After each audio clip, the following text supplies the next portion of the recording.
Ontario's Auditor General has released yet another critical report, this one to do with healthcare.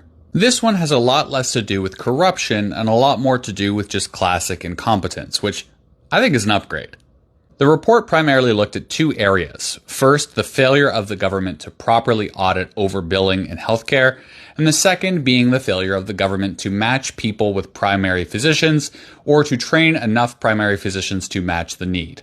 Some of the numbers for overbilling are kind of insane. Some doctors said that they worked 366 days a year, that they treated 500 patients in one day, which is a patient every 2.8 minutes for 24 straight hours.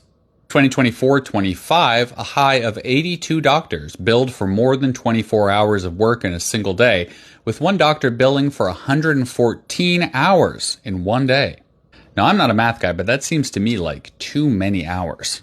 The report makes it clear that they did not look for instances of fraud in the report. Instead, they looked for potential instances of fraud that were not properly investigated by the provincial government.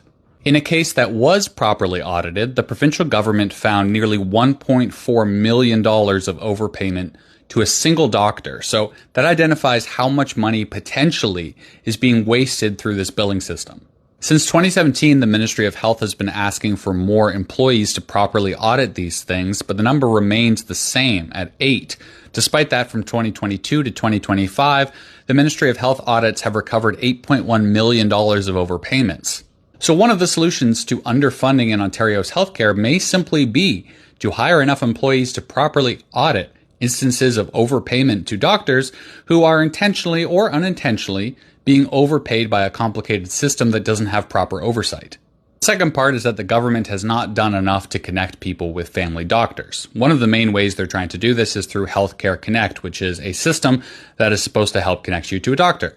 But the report finds that only 11% of people who don't have a family doctor are even registered.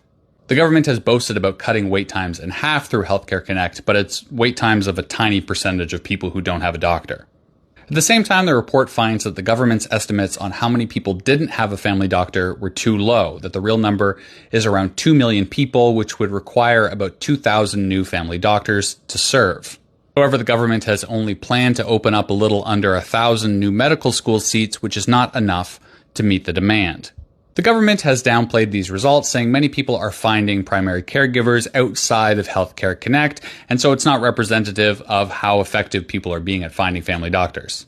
It's nice to know from this report that millions of our healthcare dollars are being stolen by doctors that you will never get to see anyways.